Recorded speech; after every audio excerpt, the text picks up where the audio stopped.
Hello there, welcome to another awesome episode of Wild Wisdom Podcast. I am your mutated Muppet, Peter Stockbridge, and we are discussing 1983. This is part of our Why We Love 80s Movies and why they're so goddamn great. And I'm joined by, once again, my best mates, Alan. Hello there. And Marky. Hello everyone. Without really any more fluff, we'll just dive right into the big one of the year, which was Return of the Jedi, and Alan's going to be discussing this because this is his love child, essentially, isn't it, really? Yeah, this was the first Star Wars film that I actually saw at the cinema. Ooh. Yeah, I saw this aged four. I was about 4 going on 5. Oh, wow. It's pretty special. Pretty special one. I remember my mum telling me you have to eat your vegetables in my Sunday dinner before I went to the cinema to go and see it. I remember that vividly. What was your first impressions of it then when you walked out of that cinema? Oh, I loved it. I was in tears actually. I was crying because Darth Vader died. Okay. Spoiler alert. Yeah. Spoiler alert. So it really did have affected you. Yeah, because I thought Darth Vader was really cool. I really liked him. He's everyone likes the Han Solos, the Chewbaccas, the Princess Leias, and Luke Skywalkers. But for me, it was Darth Vader. Yeah. Right. I thought he was a great character, and I was really upset when they killed him off. That moment where he's Luke is about to take his mask off and we're about to see him for the first time. It was like everyone was on the edge of their seat one day. It was like, what does he actually look like underneath? Exactly, because you only really saw the back of his head. I think it was in Empire Strikes Back when he's in his meditation chamber. Yeah, it was only for a brief seconds. Moment. You see this sort of bald, scarred sort of cranium. Yeah. And that's all you really got. But now, you saw Sebastian Shaw under the mask. Go, my son, leave me. Leave me. But when it did reveal his face, there was this sort of sense of, do you know what I mean? I think everyone in the audience just fell silent because the look on his face, I think, said quite a lot. He was just like, fuck, I'm so tired, you know. Sad moment. Very tender moment, because obviously he's just kind of, after years of being this evil person, he's suddenly switched back to... But thinking about it now, I was looking at Sebastian Shaw, thinking he looks too nice to be an evil character. You think he's the kind of person to invite you around for a cup of tea and maybe a couple of Werther's originals. Yeah. Thinking about it, to me it seems like a smaller film than Empire Strikes Back. That seemed a lot bigger. Yeah. In terms of scale. Because you had that massive Hoth battle, not to take anything away from the big, you had the 3 sort of set pieces in the end of the finale of Return of the Jedi. You obviously had the ground battle on Endor, you had the space battle above Endor, around the Death Star, and obviously you had on the Death Star with Vader, Luke, and the Emperor. So there's a lot of plate spinning. Yeah, which was good, but in terms of scale, I think Empire personally was bigger. Yeah, a lot of people prefer Empire over Last Jedi. I do. I Return of the Jedi, I mean. Return of the Jedi, sorry. Yeah. Last Jedi was something else. Last Jedi, sorry. That's a blasphemous word. But what about the Ewoks? Is it because of the Ewoks and the whole thing with those fucking... The thing was, being a 4-year-old child, I don't know if I really gelled with them. I was more with the Stormtroopers. I was more with the Stormtroopers. I think the egging them on, you had a flag for them. Exactly. Yeah. Come on, Team Empire. That's who I was. You cheered when But again, an Ewok thinking back on it, you think, how the hell did these teddy bears beat this complete mechanized force? You got guys in like full body armor. You've got these giant mechanized walkers that they're just splaying lasers all over the forest. Yet they're losing. They're losing this fight. I do admit I have a massive problem with that whole sequence. It's just like, how do these people take down honestly, it just wouldn't work. They would just go beep, beep, beep, beep, beep, and they'd all be dead. But at the same time, I get the aspirations of the lesser being to try and be better than the... Oh no, I understand that. Yeah. But I just thought it was executed. There needed a bit more thought put into that. I mean, because just really... thank God Harrison Ford was on that location for and Carrie Fisher, obviously. Yeah, he covered a lot of it, didn't he? Yeah, because obviously he was doing his thing. There's actually a great kill in there. He literally just points his gun and he's a headshot to a stormtrooper. Point blank, one shot gets him. I thought, oh yes, there you go. That's Han Solo right there. Yeah. I love you. I know. There's actually a bit of a tit grab in that sequence. A what? Tit grab. Oh, was there? Yeah, he's accidental. Oh, I know what you mean. Yeah, Carrie Fisher kind of goes down a bit, and Harrison Ford goes to catch her, but he ends up grabbing a boob, and realises it's a boob, and hands instantly moves out the way. Oh, bless him. Well, they left that in. They left it in, yeah. There's a few things they left in they shouldn't have. Oh. There's that, and there's plus the when the Imperial Super Star Destroyer goes down, gets taken out by a flailing A-wing, which crashes into the bridge. Obviously the Star Destroyer goes down, crashes into the Death Star. Admiral Akbar gives a sigh of relief. But if you listen very carefully in the background, and this, folks, is in every version, every time they have tampered with this film, it's still there. Listen in the background, someone shouts out, "Die, dickheads." No way. It's there. Who's shouting that, then? I don't know. He must be a very, very bitter man. Yeah, It's probably the guy who played Darth Vader. yeah, probably, yeah, in Bristol accent. Yeah, he's Dickheads. it is still there. It's on every version. Well, there you go. A bit of trivia there. Exactly. I never knew. I remember this film most out of all the three because this is the one we had as kids on video. Yes. So obviously this one got watched the most. I mean, and the second one we watched the most was the original Star Wars. The whenever we had Empire Strikes Back. And I didn't see it till like years and years later. So you're telling me you preferred Return of? Yeah, I always did. But then that's what I was sort of grew up on. Really, it's not taking anything away from the Empire. But this is the one I'm most familiar with in a weird way. So yeah, I have a lot of affection for it. You know, the whole Tatooine thing and Jabba the Hutt. It was such a great, strong opening because, bam, you're straight into the film. You don't have to spend time. He's already, the character's already been mentioned. Han Solo's there. The action's already set up for you. So it's just a case of Luke turning up and then set piece after set piece. I loved Luke's arrival at the start. Yeah, it's very well done, very beautifully shot. It's like a western. It is like a western, yeah. Because the character of the bounty hunter, Boba Fett, is loosely based on he is a bounty hunter, but he's loosely based with the poncho, like a Clint Eastwood style western hero. So it has those elements. Obviously in the desert, you obviously got the sun, and it is a bit of a western type feel, like a Sergio Leone spaghetti western it is a movie. little bit like a spaghetti western. It does have haunts of that, definitely. Yeah, and after that, and then the big monster in the pit, and then the huge hole in the desert, the Sarlacc pit thing as well. That always terrified me. You get digested over thousands of years. Or something, yeah. It's quite. That's exactly what it was in the original '83 film. It was just a hole with a rim of spikes around it, and it was terrifying. But it was exciting. Yeah, it was tentacles. And you knew that Luke obviously had something up his sleeve, and he did, and rescued Han Solo and Chewie and Princess Leia in a metal bikini, and and I say, getting back to Luke's arrival, because originally that wasn't the original slated arrival for him. There's actually a deleted scene. Oh, really? Of him actually in a cave around the corner from Jabba's palace, actually putting his lightsaber together. And he has like almost like a little force moment, force connection rather, with Vader. Oh right. Oh, they cut that out. They cut it out. Oh, that was interesting. Because obviously Luke arriving with these big metal doors coming up, you see this silhouette figure coming through.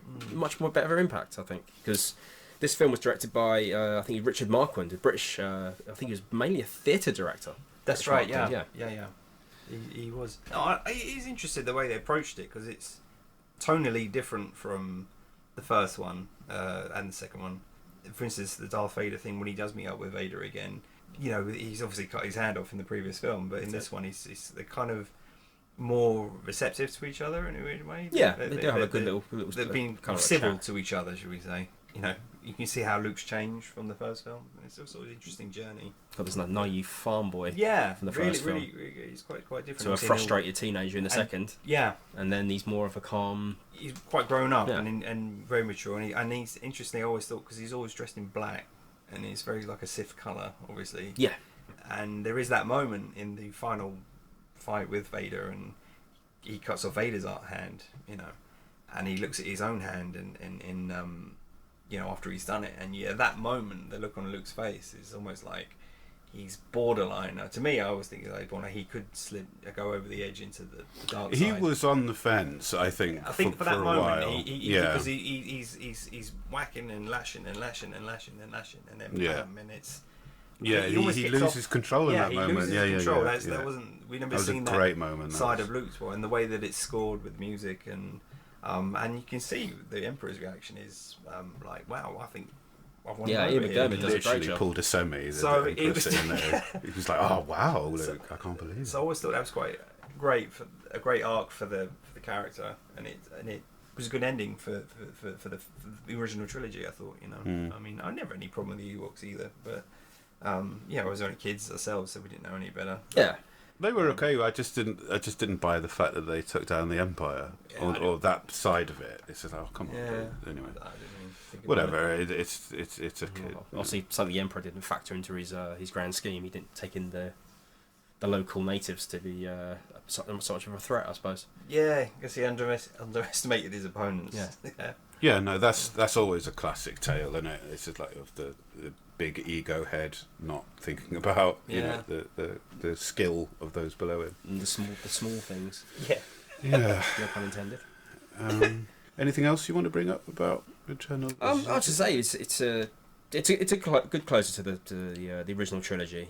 I mean, it had everything. The lightsaber fights, the great score by John Williams, the space battle, fantastic, and the callback to the original film with the Death Star blowing up. That's it. Yeah, or the one under construction. That's it. Yeah. And obviously, as Mark said, the great opening sequence with Jabba the Hutt, and then you got his palace on Tatooine, and of course, nice set piece with them dealing with Jabba and freeing Leia and I just like it because it just flows nicely, and then in the middle of it, you got the Yoda dying, so it's of course it's last minutes by Yoda in the original trilogy. So it all goes, it's like a wave of emotions, really. They got to tie up all the loose ends they originally created, which I guess they did. Yeah. And I think on the slate for this film, it was to stop people from snooping. It was called Blue Harvest. Oh yeah. Oh right. Blue Harvest, which Family Guy took when they did their Star Wars spin-offs. They actually called it Blue Harvest. One of the Family Guy ones. Regarding the score, though, could someone clarify this for me? Before this film, did they ever have themes, like musical themes for characters, like it was in this film? Because there were themes about, there was a Darth Vader theme. There was there was an Empire Strikes Back. Well, I mean, apart from, from the Star Wars franchise, I mean, like when John Williams did the score. I mean, I can't remember another film having the those first themes. film generally obviously other than the actual main Star Wars theme, there was the Force theme, but it wasn't until the Empire Strikes Back when obviously he was given a bit more money, he could flesh out a lot more stuff. And this is what made Empire Strikes Back bigger, because you had a theme for Han and Leia, their kind of like budding romance. You obviously had the Vader theme, you had the Yoda theme, and there's an Emperor theme. And with the Return of the Jedi, he brought in the Emperor's theme, as well. It's very foreboding and very menacing, choral and slow, but at the same time, I mean, what I mean though is chilling.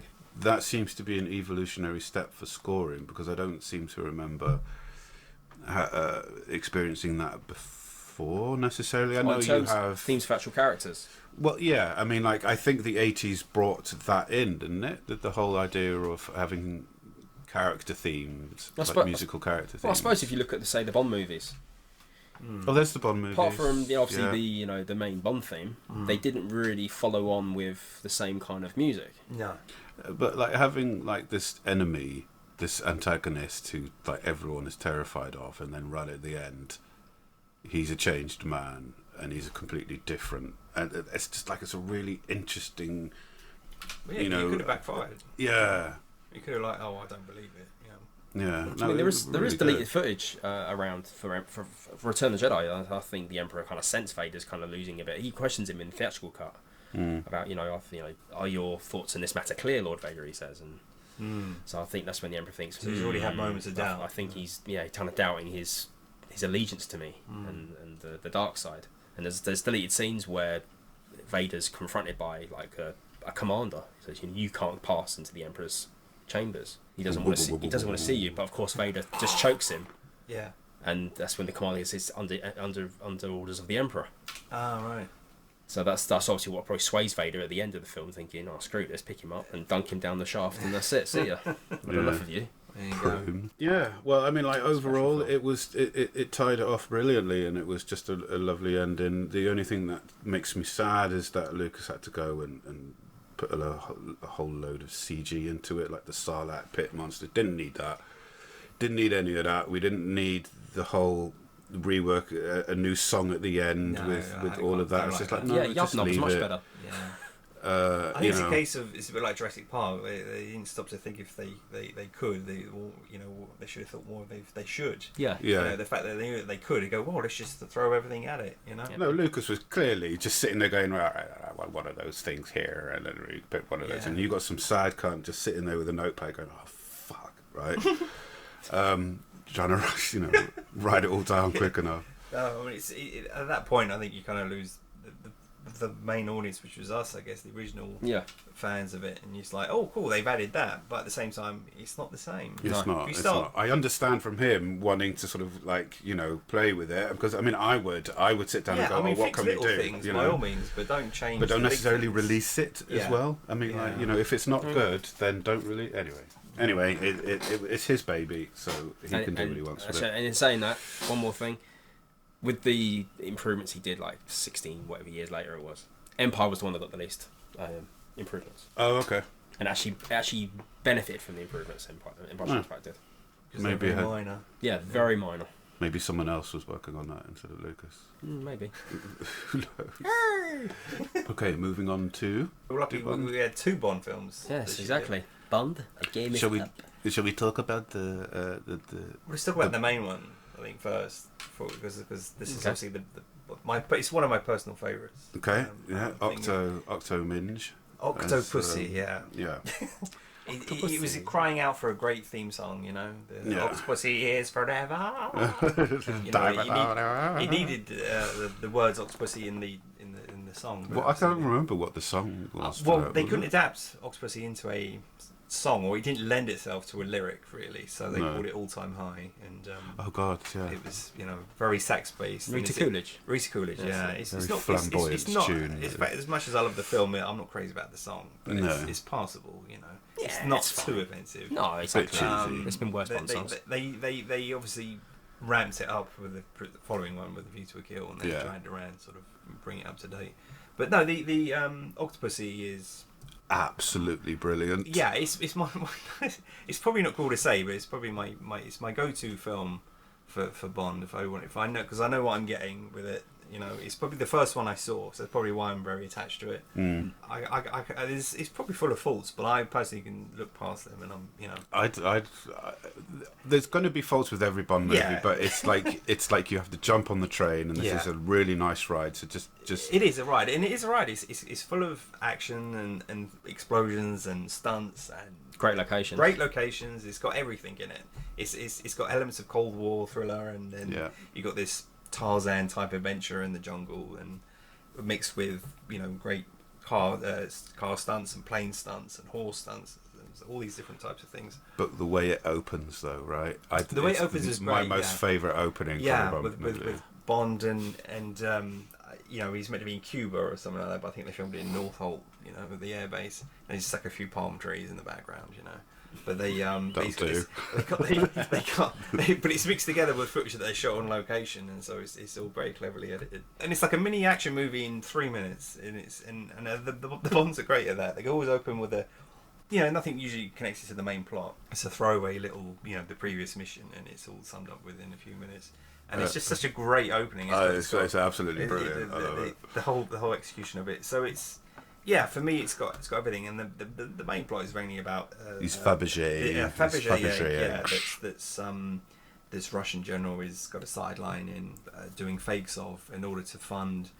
Basically, he wants to invade America, right? Well, no, he wants to invade the west of Europe. Basically, right. It's quite timely current events, really. The things. Actually, it's pretty spot on. Yeah, it's very spot on because the rest of Russia really. They weren't that interested, were they? No, but there's one renegade general invaded the thing, and he says, if we strike here, NATO will lower their defences, and we can sweep in and take whatever we want, So you've got that going on, and then the other plot, obviously, with the egg, turns up in the hands of a dead 00 agent who's dressed as a clown, and he's able to trace this egg to this circus run by a lady called Octopussy.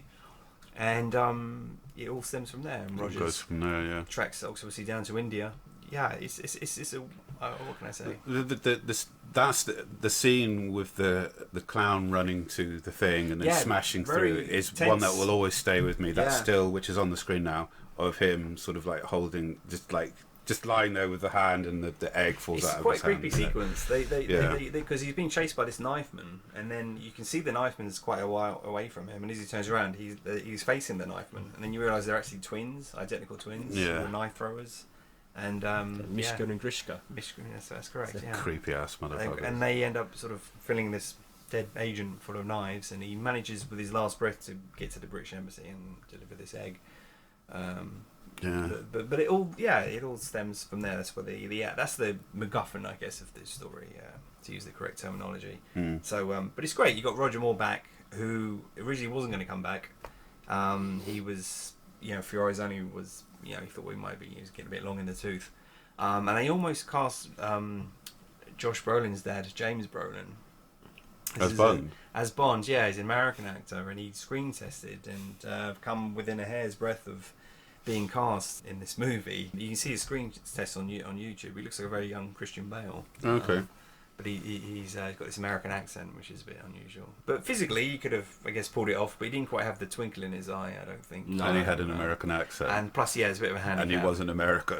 Yeah. Well, he was American. But you have to be British. But the main reason for getting Roger back is that the Sean Connery, the previous Bond, was launching his own Bond film. And this is separate to the rest of the Bond canon, because the rights were owned by someone else.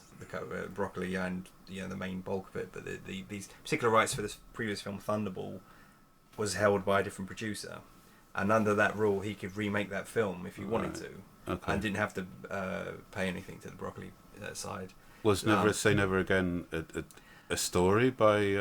It's an Ian Fleming story, but the other guy who co-wrote it with him also was the producer of the film. His name was Kevin McClory, and he wrote the original treatment. The original story was that they wrote Thunderball, and they got pissed the night they come up with the idea for the story, and then the next day they couldn't remember whose idea was what, so they had co-authorship. Right. So that gave him the right to remake Thunderball if he wanted to.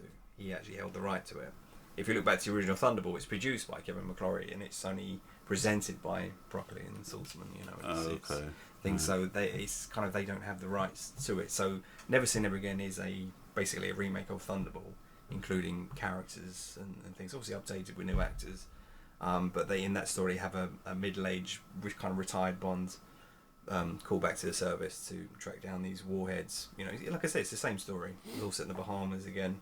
And they were worried that Sean's film was going to take over and steal the Broccoli side of the Bonds. So they thought, well, to play it safe, we know Roger's got a big audience, big following. Let's get him back for one more. Right. Let's play it safe. So they were going to play it off as the Battle of the Bonds. But in real life, Connery and Moore were very good friends. Yeah. And they anticipated that the press are going to try and play a soft lit scene, and they went out and did a lot of publicity in London where they'd be in the same nightclub having drinks together and being very civil and saying it's all nonsense. That wouldn't happen today. They'd be playing on it today, wouldn't they? Oh, they would. They totally rinse it and make all kinds of stories up. But they very cleverly made out that it wasn't a nasty, bitter thing. That they were actually really good friends. Yeah.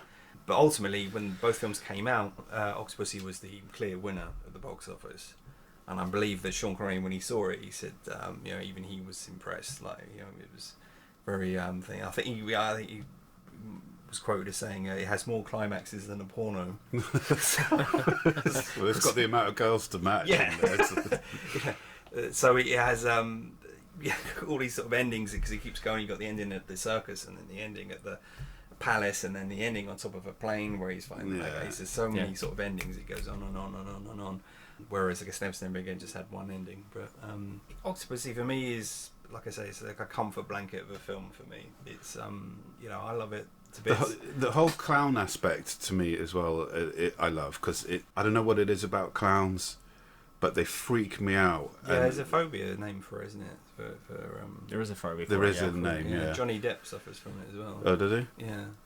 It is but the way they Bond ends up having to dress as a clown and defuse a bomb at a circus and stuff, and it's just, there's something about it. It worked really well. Yeah, and I loved it. A lot of people shit on that sequence for no, Bond's dressing thing, but if you're going to go undetected at a circus, this is what agents have to do. Yeah, right. exactly. This is a perfect example of what agents have to do to get the job done. And it's a great contradiction because he's dressed as a clown, but he's defusing a nuclear bomb, which potentially is going to kill hundreds of thousands of people. And none of them have a clue what's going on until the very last second, Yeah. and then he pulls it out, and it literally goes down to the 0 seconds as he pulls the detonator out. It's very, very, and the music's great as well. A very great score by John Barry. Yeah. I have to throw that in there. It's just God, John Baz. he really knew what he was doing.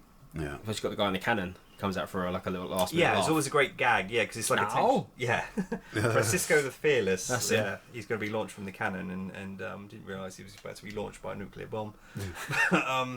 But yes, it's a great diffusion of the tension. You have to end on a joke. Yeah, and that's one thing they return to after Few Eyes Only, which is a bit sort of straight face. Is this one was back to being a little bit more tongue in cheek. Yeah.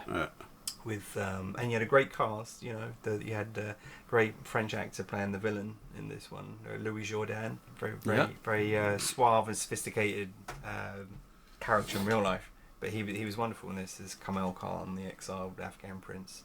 With his trusted Indian manservant. Yeah, he's who's like Gurbinder. Yeah, Gurbinder. He was very strength enough, a bit like Oddjob. He crushes the loaded dice with one hand. Well, that's the Bond trope, isn't it? The villain always has to have a larger than life henchman. I think they've all had one. Yeah, this is true. Some way, so your Oddjobs, your Teehee. And he had a great way of pronouncing Octopussy's name. Yeah, he sort of elongated it a bit more. He's like Octopussy. Yeah. You have a nasty habit of smoke. It's just wonderful. Oh, it's brilliant. It's great. I'll never tire of it. I mean, Never Say Never Again. It's got its. I don't think I've ever seen it. Which I think I'm grateful for, maybe. Yeah, it's very 80s. It's not. I don't know. He says 80s, but he feels a little bit 1 foot in the 70s. Yeah, I get that. It's not as. I think sound-wise, it's very 80s. You listen to the soundtrack. Oh yeah, the score is very. It's not a very good soundtrack, but it's. Check the trailer as well. Sean looks better in this film at 53 than he did in his official last film at 40. Diamonds Are Forever. He's sort of a bit overweight and flabby, and in this one he's actually quite trim, and he's got a fairly decent wig, and he looks great. He looks game for it. He does, yeah. And the previous film obviously he didn't. And you got a beautiful Kim Basinger. I don't know how old she was, but she was very young, she was, playing the Bond girl Domino, and there was some nice action set pieces, with the bike chase. And let's not forget old Max von Sydow appears in that film as well. Max von Sydow, yes, of course, as Blofeld. Yeah. It's he was a bit underused, I think. Yeah, they should have used him a bit more in that film. But he had there's nice moments in it. It's harmless enough, but when you compare it to Octopussy, it was it's no comparison really. Well, it's the production values, I think, that the whole Cubby team. Yeah, the first in Never Say Never Again should give a shout out to Rowan Atkinson. It's one of his first roles in a. He was, yeah. His first movie roles. Never Say Never Again. He's Bond's contact in the Bahamas. Nassau, yeah. His name's Nigel Small Fawcett. Small Forces. British Embassy Nassau. He's a little bit green around the gills. He's not quite used to Mr. Bond. Used to undercover work. He shouting his name out in the harbour, and he says this. I'm pretty sad, but I'm working with. Oh yes, of course. He goes. I'm not used to these secret, undercover Johnnies. He goes, yes, that's why you shouted my name across the harbour. Oh damn, did I? Oh damn! Oh no! I'm rather new to all this, Mr. Bond. I might have to watch it now. Yeah, it's like I said, he's got his moments, but when you compare it to Octopussy, but they were two different Bonds. That's what I was going to say. Yeah. And so you can't really compare them. But if you compare them both films for this year, that's I should mention here that we have done podcasts. So me and Mark did a podcast on Bond, which is on my channel. So do check that out if you're more interested in Bond movies. And likewise, I did a podcast with Alan about the future of Star Wars, mainly about the future of Star Wars, but we threw in the state of the Tolkien estate. So check that out as well. Didn't realise they tied together. Lovely listens, yeah. We're very passionate about Star Wars and Bond and Terminators and all the other 80s movies. Is why we're doing this podcast. Yes. Do you want to? Shall we go to the horror corner now? Let's cue the jingle.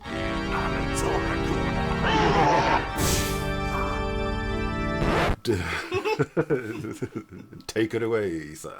Okay, 1983 was a bit of a dry year, I think, for horror films. I mean, there was a mixed bag of horror films.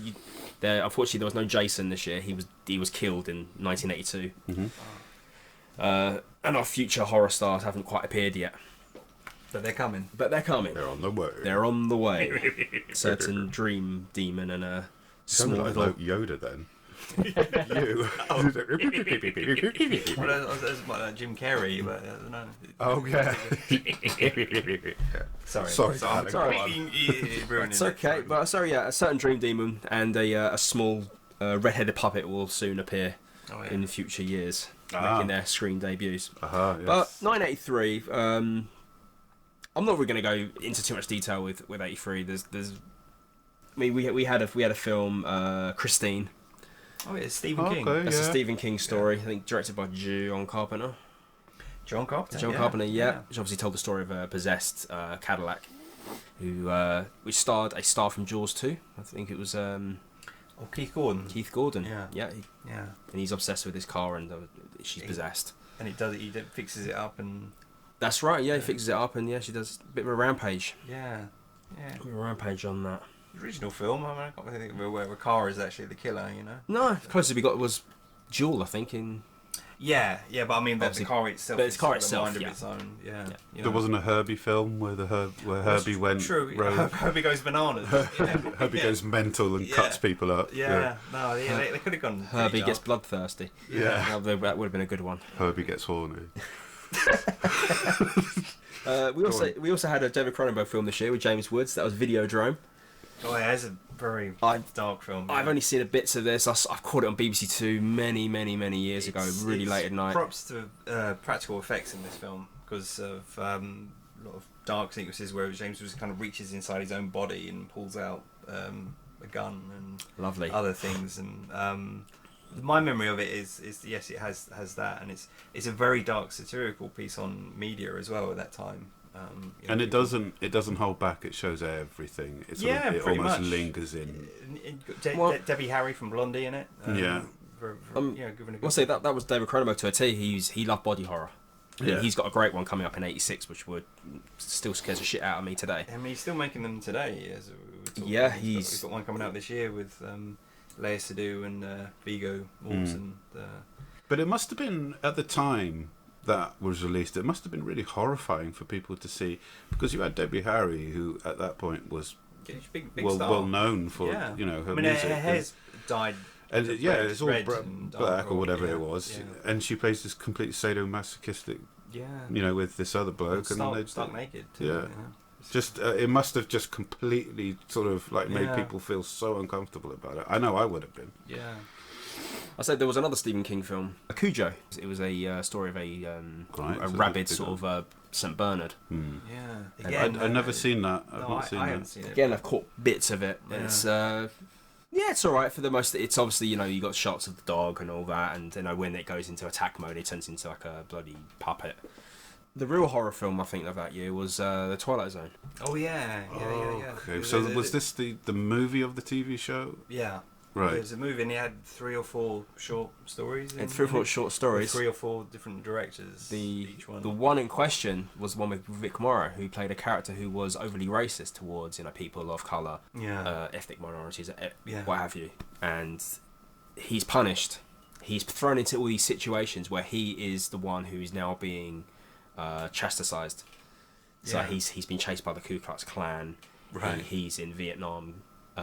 Being hunted by American soldiers. Yeah, but it had in real life the tragedy. He died on set. He died on set during a sequence where he is victimised by American soldiers. He's picking up 2 Vietnamese children and he's running. He's been chased by an American helicopter on set. Unfortunately, the helicopter malfunctioned, came down, and the 3 were killed. No. On set. Yeah, the blades. Way to go. The blades killed all 3 of them. That's decapitated horrible. them. Yeah, and they went to court for about 9 months, I think. Yeah, because John Landis, he was directing that sequence, and him and his special effects crew were doing recreational cocaine in between, setting it all up and everything. So safety protocol wasn't as exact as perhaps it should have been. John. It's but I don't think it was. He wasn't found to blame. It No, was it was actually ruled as an accident. Really? In the end, it was the end as an accident, which is, it's unfortunate when things like this happen on set, because it's happened so many times over the years. I mean, famously with Brandon Lee on The Crow, things can go horribly wrong on set, and obviously, of course, that lady recently who was shot. Yes, it all harkens to this. Alec Baldwin. I mean, like in this sort of situation, it's especially with the Alec Baldwin situation. Who is to blame? Because he should have checked as well as someone else. The prop master, and when you don't have anyone checking, of course, No, it's so who is to blame? It's very sad because ultimately it's because the premise for the short film sounded quite good. Yeah, exactly. They all had their. It's one of those horror anthology kind of films, like a bit like Creepshow that I spoke about. I think last time. Yeah. No, I've never seen this like at all. Really, I mean, So also that year we had a Michael Mann horror film. Oh yeah, The Keep. Yeah, The Keep. Yeah, this is about Ian McKellen. Yeah, that's right. It was set in Nazis. To do with Nazis. So Michael Mann's only one I can think of horror film. Yeah. I think this is obviously a couple of years back. He obviously in '81 he did Thief, which is more his kind of genre. I think he was just like a director for hire for this one because to do with it's got science fiction elements as well as I believe so. Nazis and things. So it's a science fiction horror type thing. But I've only seen bits of it. I can't comment on the thing. I know McKellen's It's been in a long time since I've seen it. I think it was on Channel 4. Yeah. Channel 4. Yeah. Did show it? It's obviously nothing. I don't think he had final cut on. I think it's one of those. No. It's not a passion project for him. I say we also had Psycho 2. Oh yeah, I love Psycho 2. Psycho 2. This is a I think Mark could probably tell you more about this one than me. I only remember the scene at the end of the film. Yeah, it's a very memorable scene. This is a great bold thing because obviously Psycho is obviously a classic, modern day classic, and invented the modern horror film or slasher film. It was the daddy of them all, and I think it was Psycho 2 was something like 22 years later, or 23 years later. And this is where he's come out of prison. Yeah, he's been released. He's not in prison, but I think he's been in psychiatric prison. Oh, okay, right. And his doctor is played by Robert Loggia. He basically brings him back to society, and the sister of from the first film, who captured Norman Bates at the end of that one, she's there saying, "Don't release him. He killed my sister." In the shower, very famous scene. So she's very much against him coming out. So as he does come out and he's trying to adapt into society, Norman Bates, he keeps seeing or finding these little handwritten messages from supposedly his dead mother, and he's thinking, "Oh God, I'm going mad again," and he's telling his doctor he's seeing it, and then of course he can't prove it. It's so someone is messing with him in this film. Murders start happening at the motel again, and it's got a great twist to it. Because oddly enough, Norman Bates isn't the killer in this film until the very end, when this old lady is revealed to be the killer. Are you choosing not to spoil it? Well, I don't think anyone. You can easily look it up. Well, no, I mean it's fine. I mean I haven't. Okay, so with the first one, right? I thought it was largely boring, and I did fall asleep. But the thing that I really appreciated though is the complete switch, the idea that you had that main person that we thought was the protagonist, and then boom, she's dead. He's killed off. Yeah, that, again, no one had ever done that before. That's purely Hitchcock. But then this one, I mean, I'll tell you the ending. It's great because this old lady claims to be Norman Bates' real mother, and by that time he's lost his mind anyway. And so he, as Alan mentioned, it's a memorable scene. He hits her over the head with the shovel, and basically pang. I saw that scene last night. He fucking hits her, doesn't he? Yeah, he really does. I mean, how did they do that? I don't know how they did it. Would Bates have gone mad again if none of this happened? I don't know. I couldn't say. Probably not. I mean, he's always got that. The great Anthony Perkins who plays him. I mean, he always looks a bit disturbed anyway. Who would say? I mean, yeah. I mean, there was enough money in the franchise. That he created a franchise because on the back of this, there was a Psycho 3, which Anthony Perkins directed. I think that was the deal in order to get him to come back. And that abandoned the kind of clever, twisty thing, and they just went for full-on gore and slasher and things. But the second one I think really holds water. It really stands up. Well, and is there any more for the? Well, the big one of that year, it was Jaws 3D. Yeah. And they went bigger this time. They went bigger this time. The shark in this is ridiculously big. Yeah. It's stupid. It's a megalodon. Yeah. He kind of preceded. 35 foot, I think they say she is, or something. It's a big mother, and has a little baby. There's a baby shark in it, which you're meant to believe that there's a baby. But there was a great white in this that's got into Florida SeaWorld, like a location, and you reckon you were to believe that this is the one that's killing the two guys who break in to nick the coral. That's it. And the guy who's fixing the gate at the beginning. Yeah. But then it turns out they catch the shark and and then the mother turns up thinking, okay, it's not the baby killing people, it's the mum doing it. Yeah. It is. So how did this stand up against the previous? Well, the concept of it was, I think the original producers of Sanek and Brown, they were against doing another sequel. I don't think they wanted to do the second sequel initially. They said they did the second one because they said if we don't do it, someone else will, and we don't want them to kind of soil the nest. So after the second one, and Roy Scheider, who played Chief Brody in that one, he was against coming back for that one, but they made him a nice sort of deal. But the third one, they sort of said, well, look, it's a Universal property, we'll give it to someone at Universal to do. If they do something, but don't copy what we did, don't set it on an island in New England and things. So they took the idea of it, just took a shark idea, and they thought, well, we'll move it to Florida, and we got SeaWorld, and we'll just do an original story there, which they did. And then at the added bonus of it, the 3D was starting to make a comeback. So they had Alan mentioned on the last one about Friday 13th 3D. Friday Part 3 was 3D. 3D, and then Amityville was also 3D, 3D film. and so it's natural to think Jaws and then 3D. But the 3D, it's I don't know, it's not as good as it perhaps should be. The finished film kind of looks a bit kind of grainy, but it has some some great sort of horror moments in the film. It's quite gory film. It's a very inventive film. It does different things to the other Jaws films. For instance, there's a scene where someone is eaten and the camera is kind of inside the shark's mouth. That's it, yeah. Simon McCorkindale's in there. It's quite a horrific thing, and for a young child as I was to see it, it leaves an impression of this guy getting chewed to death. Yeah. And the camera is in there with him. You're in there being great sound effects. And the sound effects of his bones being crunched and blood. And they use those crunching sounds quite a lot in that film. They really amped it up with the thing, but he's very inventive. It's got Dennis Quaid. Dennis Quaid's in it, yeah. Thing who apparently has no memory of making the film because he was very high on cocaine at the time. But you got Louis Gossett Jr. There's Calvin Bouchard. He's grenades.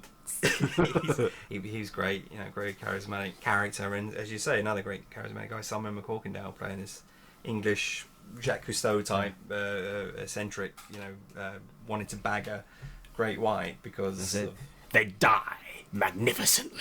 He looked perfect on camera. So in his quest to get this footage, he ends up subsequently getting eaten, as I mentioned earlier. But he does somehow hold the key to the death of the shark. He does, he's literally. He has a grenade in his hand as he's dying, and I guess as rigor mortis is set in, that you're able to pull the pin and the shark blows up, and it's a 3D effect. It works for that. For that sequence, it works. It's good, but it's not right, as Roy Walker would say. It's not Jaws as you know it, but it's nice attempt. But it's a nice. Yeah, I think the lack of the original actors.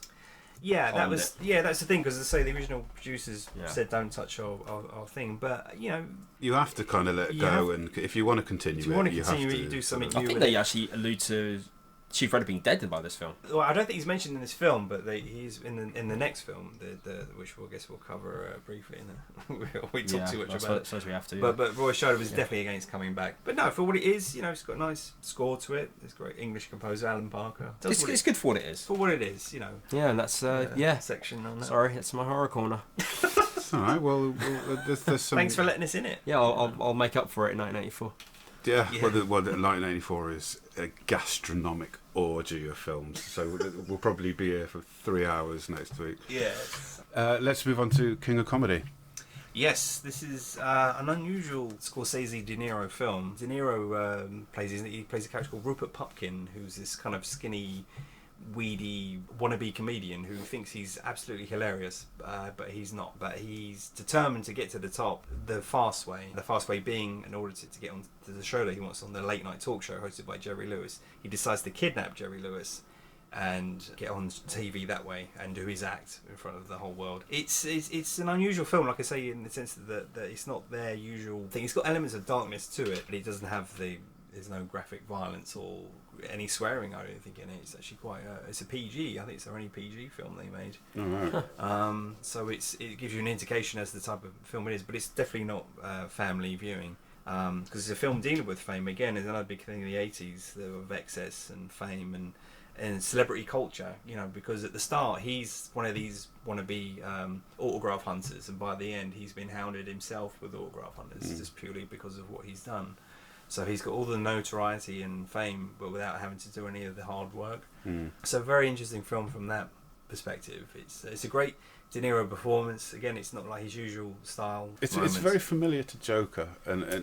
I was just probably about to say, yeah, it was very influenced by a very inspired Joker. Yeah. From this movie. Did that and Taxi Driver were the two main ones. The title is ironic, the king of comedy. He calls himself the new king of comedy because no one else will go near him. And in many ways, it's a more frightening performance than Taxi Driver because he's no self-awareness. Yeah, with Taxi Driver, he had doubts and at least he had some measure of conscience. Yeah, but in this case, he has absolutely no qualms about stepping over anyone to get to where he wants to go. But I really recommend it. It's probably their least known film of their pairings. Yeah. Okay. But I recommend it. Trading Places. Oh yeah. Let's talk a little Billy Ray trading. Valentine.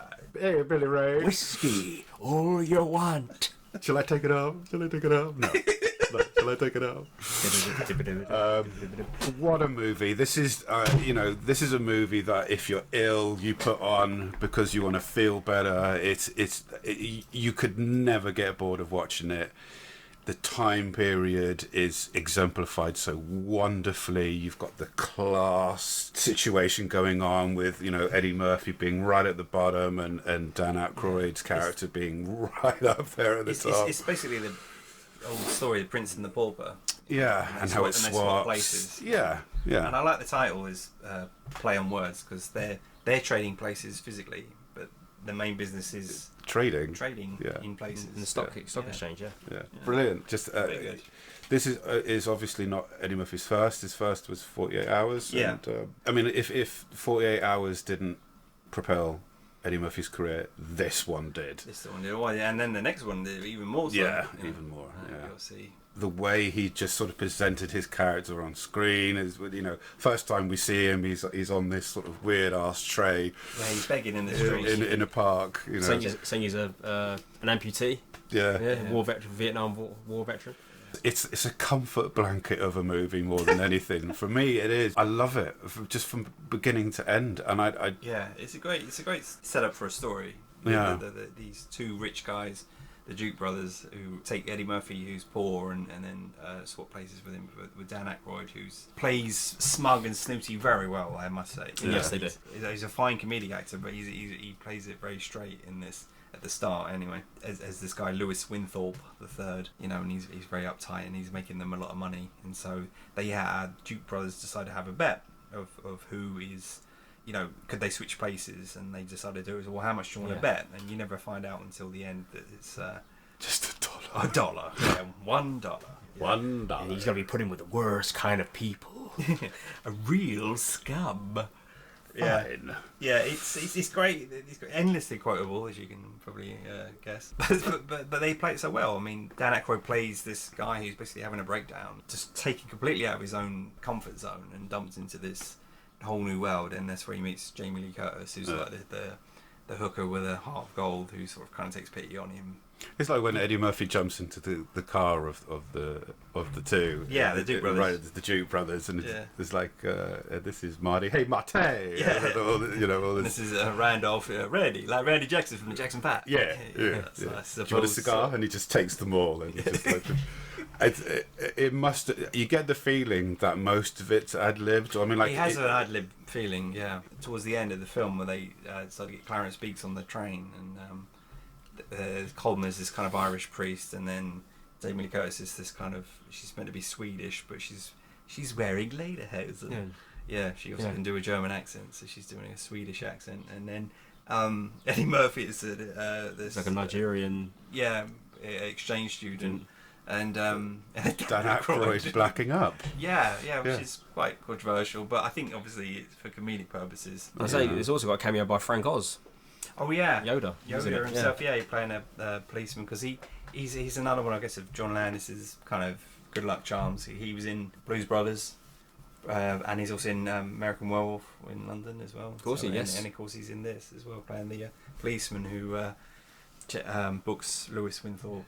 Lewis Winthorpe, third. Yeah, China's a machine. Back on. You shouldn't have cheated then. Yeah. So it was ultimately a great moral message there somewhere, Yeah, don't cheat. Yes, very lovely movie. Will be remembered for a very, very long time. I love it. So that moves on nicely to lots of money. Thinking of money, another big box office earner was Flashdance, and this is an interesting film. It's directed by Adrian Lyne, who was an English director. He did commercials in England alongside Alan Parker and Ridley Scott. He comes from that school of directing where it's more the visual thing, and this was a visual thing. It's based on a true story of a girl welder who was also an exotic dancer at night, and she wants to become a professional dancer. That's her dream, and so that's what she does. She's welding by day and falls in love with the guy that she welds with and stuff. And it's Jennifer Beals plays her in the film. She was only 18, I think, when she made the film, but she's absolutely stunning. Great, with the dancing and everything, and it was also the soundtrack was a big factor in the film, and it was also the time this year. It was also the birth of MTV, and so the music video of the main song and other songs in the film were constantly being played on this channel, and as this channel was taking off, it basically sold the film. Because the film is like a giant music video anyway. Very slick looking, very strung together with a bit of story.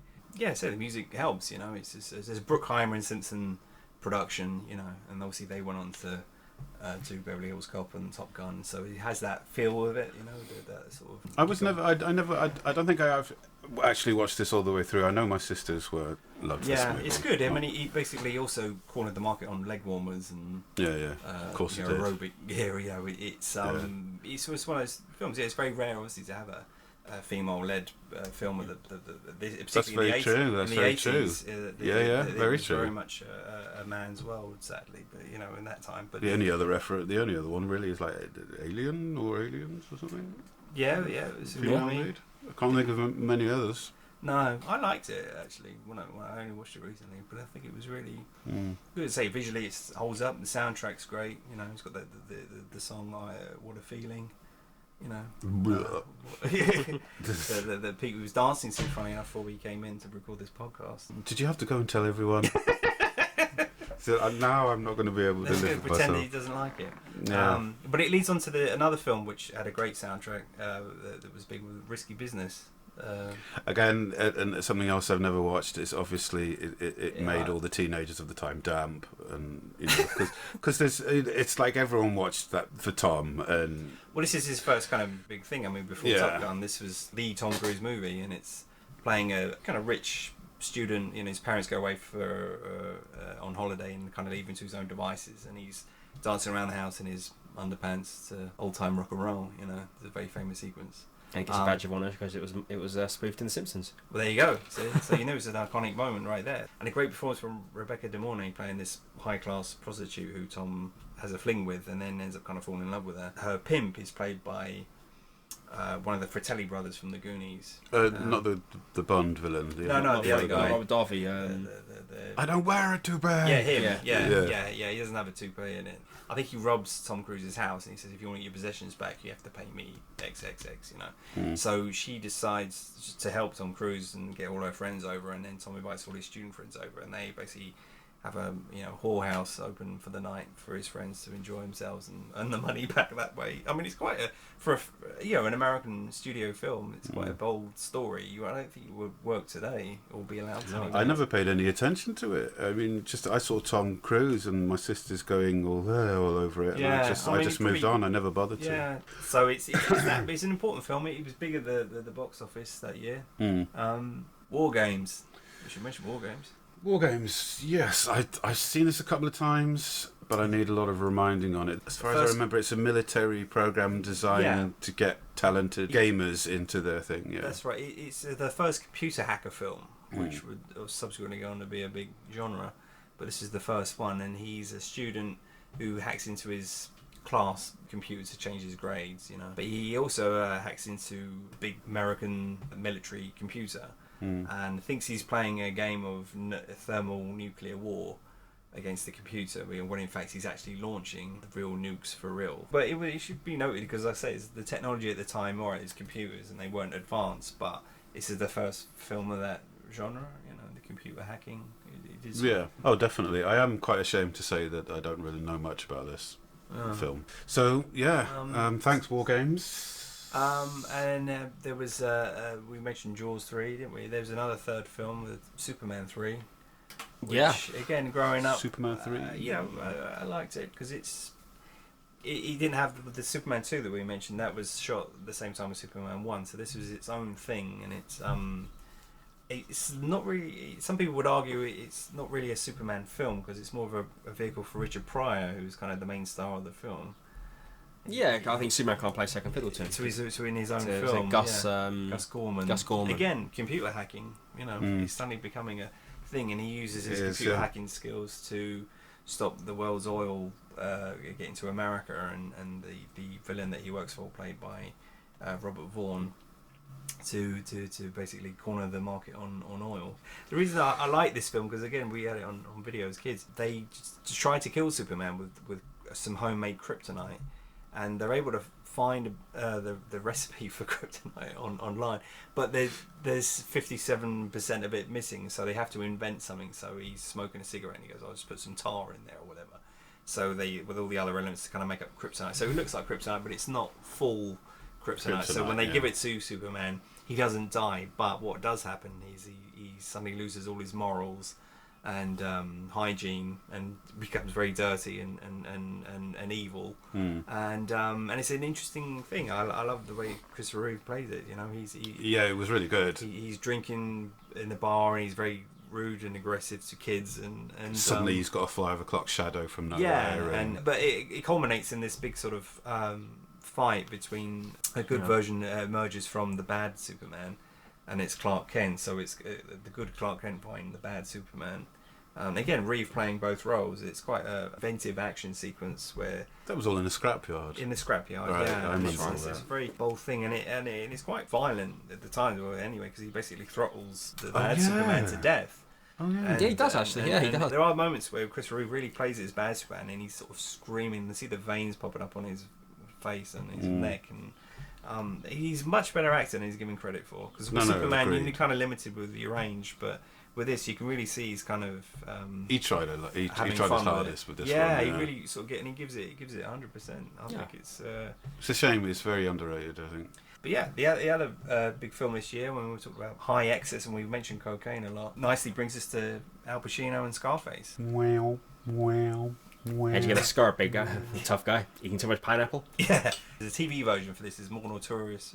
It's worth watching that for a laugh. Really. You know, because he's got this big scar on his face, and the guy, as Alan says, how'd you get that scar eating pineapple? You know? Eating pineapple, yeah. And his lips aren't saying pineapple. It's a film about excess, and there's plenty of excess on show. You know, with the cocaine and everything.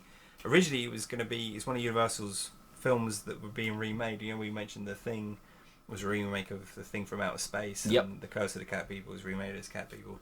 This is a remake of a film called Scarface, and originally they were going to do it set in the 1930s, you know, with gangsters and trilby hats and everything, and I think the budget was, you know, to see not on offer to do it in period, so other writers come on board, and one of the writers was Oliver Stone, who said you should basically adapt it to today, with the whole situation in Florida, with the Cuban immigrants coming into America, and the cocaine wars, you know, that they were, you know, from the Colombians shipping him, you know, into Florida.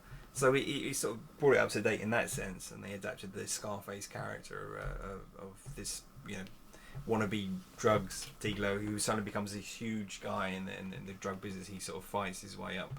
But they all basically kills his way up the list. Great over-the-top performance from Al Pacino.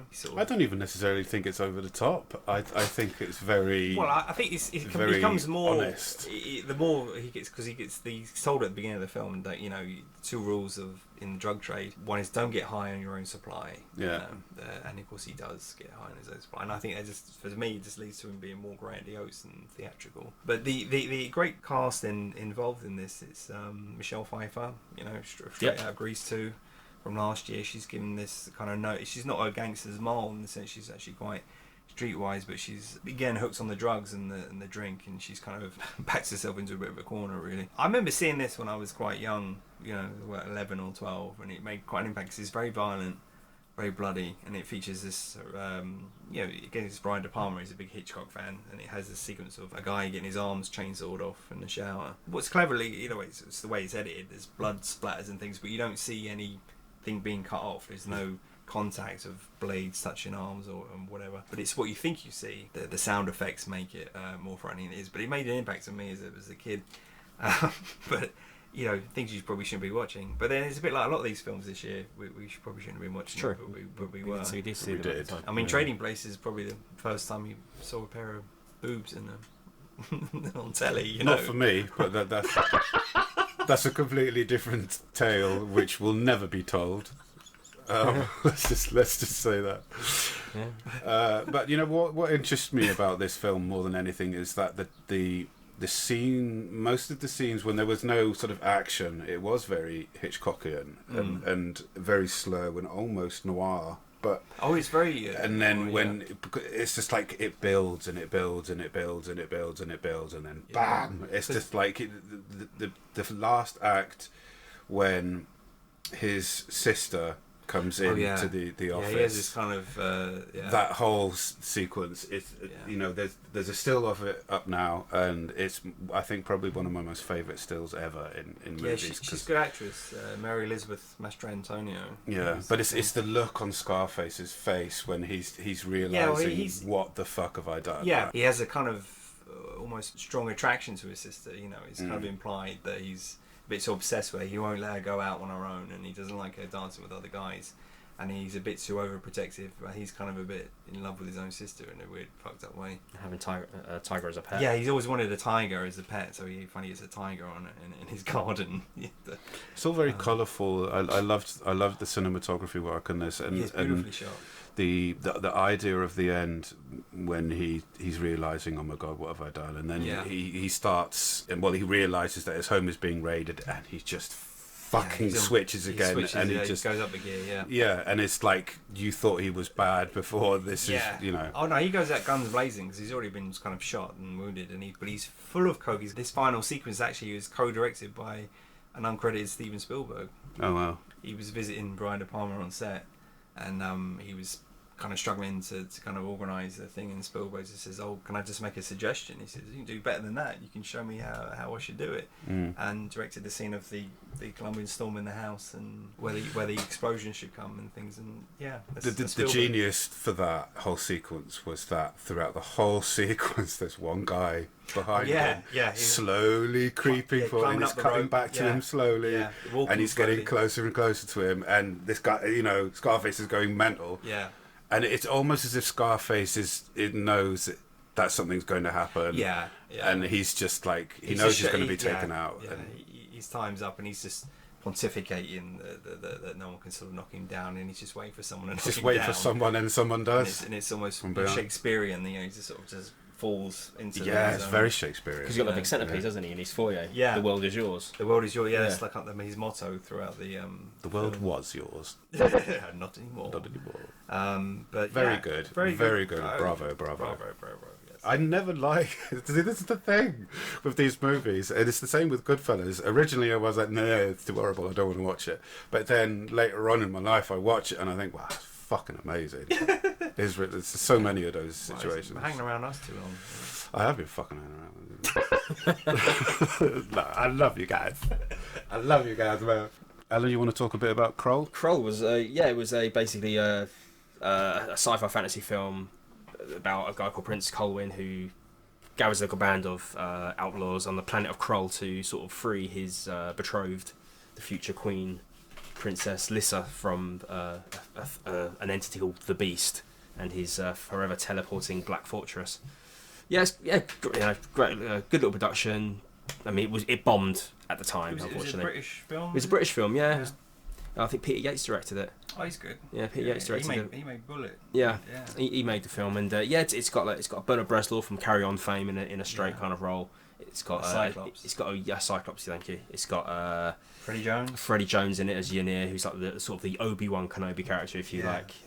Larger than life character, and you've got Alan Armstrong in there. Oh, Alan Armstrong, yeah. Liam Neeson. Oh yeah. Robbie Coltrane. Oh wow. Martin Fowler, Todd Carty. Yeah, the original. Yeah. Tucker. Yeah, it's a fun film. It's one of your childhood faves. It's one of my childhood faves. It was, again, it was on BBC Two, and I'd always catch it and think, it's cool weapon, the glaive. It's like this frisbee kind of thing with like 5 blades on it. Yeah. Which he had to quest for. Awesome. But the beast was frightened the shit out of me because he just looked fucked up. I just want to bring up Thornbirds briefly because my man Richard Chamberlain. It was a TV miniseries, but I think it was made into a movie. So mention that for me, ma'am. Thornbirds, yeah. Yeah, it's a cult classic. Little shout out to Wind in the Willows. It was the cartoon thing with Richard Pearson, Ian Carmichael, David Jason, and I'll always remember David Jason's performance of the Toad. In it was good. It was so good. What was the voice of Badger? It was that very British. Michael Hordern. Oh, he's great. Yeah, he did Paddington Bear. And the narration to Barry Lyndon. Yeah. No, this is wonderful actor, great speaking voice. Good rendition of the tale. Wind in the Willows. That. Oh, you had obviously the final Smoking the Bandit movie. Oh yeah, the other film with threes. Yeah, a lot of threes this year. For 83. Yeah. Smoking the Bandit 3, originally called Smokey is the Bandit. That's right. Yeah. Because there's no Burt Reynolds initially, but he does. Make a cameo of sorts at the end. But it's mainly Jackie Gleason's film. Yeah, basically Buford Justice is the main character, and the Snowman is sort of his muse. Yeah, he's playing the bandit. Yeah. No, I liked it. Again, we grew up with these films, so it's I think it's only rated 18 because of that one scene, really. Well, yeah, it's a sort of there's a lot of nudity and. Give me the good old days. When a pair of boobs were a couple of dumb guys. Yeah, it's true. There's a lot of boobs in this film, yeah. But again, it's very, very much the 80s. Excess, Trading Places is listed with boobs. And Smokey 3 is questionable because I'm thinking he's retired as a police sheriff, but why does he still get to keep his police car? This is true. Yeah. Well, I don't think it was going for realism, though, was it? But no, it's good. No, Smokey 3 for me is it's good fun. It's got a lot of nostalgic value. It doesn't matter that it's not particularly a good film. Yeah, it's got good gags. It's hearts on its sleeve and all that. Yeah, so. I mean, it's Jackie Gleason. Yeah, doing what he does best. I happily watch him in anything. So, another great English film from this year, Educating Rita. Yeah. This is Michael Caine and Julie Walters. And it's based on a play by Willie Russell. But this is a different performance from Michael Caine that you normally see. He put on a lot of weight, grew this big sort of beard, and plays this kind of drunken professor, but it's not like anything else you normally see him in. He's very good, and he was up for a lot of awards. He won a lot of awards. He didn't win an Oscar, but he won a BAFTA, I believe, and deservedly so. I think it's actually, he claims that this film is his own favourite performance of all the films he's made.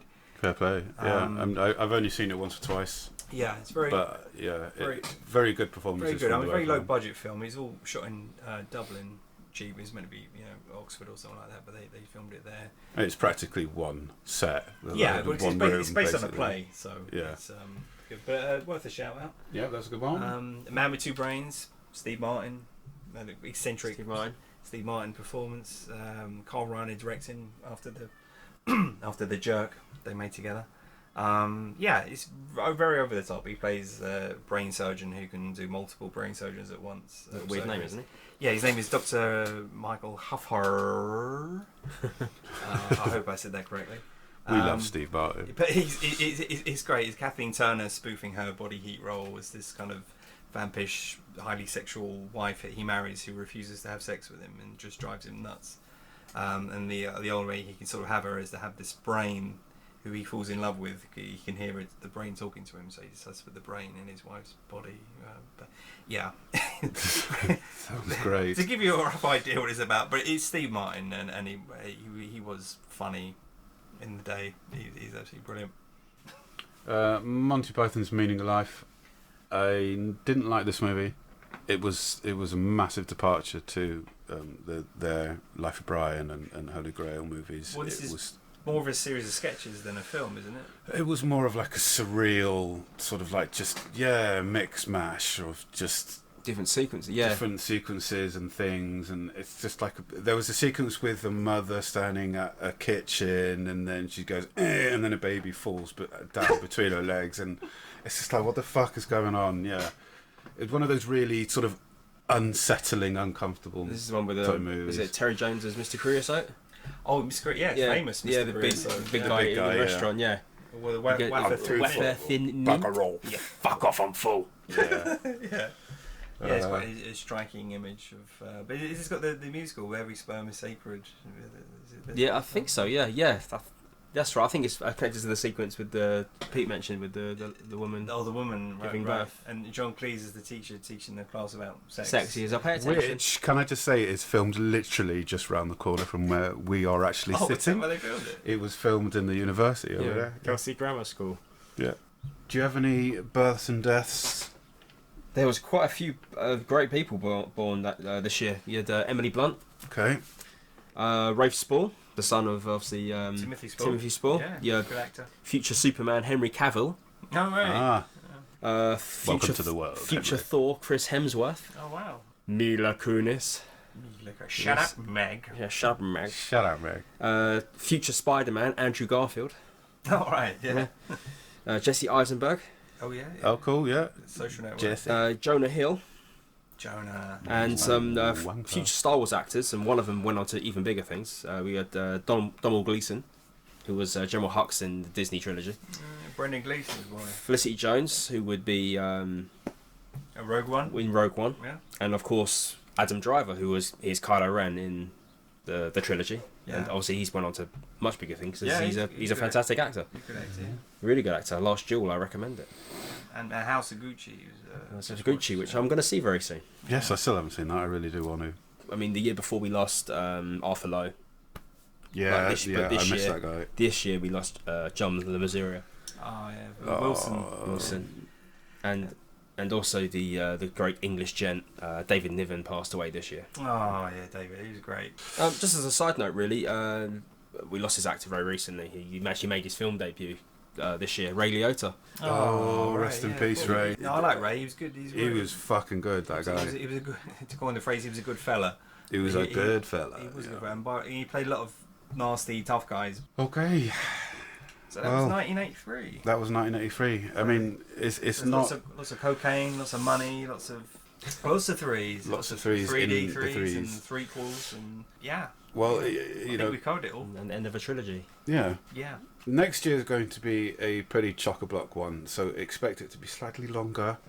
We're going to have to sort of sit down and maybe do a little bit of forethought before we record the next episode, because it may end up being 3 or 4 hours. We don't know, okay, so we'll have to sit down and discuss that. Make it palatable.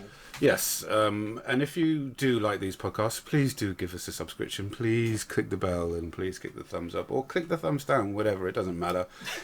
Because at least we get noticed, and that's what the point is. We just, we want to get noticed a bit more. But anyway, we're doing it for the love of it, because we love it. And for us, the 80s, in terms of movies, is just, it's the golden age of movies. And in my opinion, it's the time when movies were at their most magic. So we will see you in 1984. Say goodbye, Alan. Goodbye, Alan. Say goodbye, Mark. Bye-bye, everybody. Okay, darlings. We'll see you later. Bye. Bit more camp. Bit more camp now. How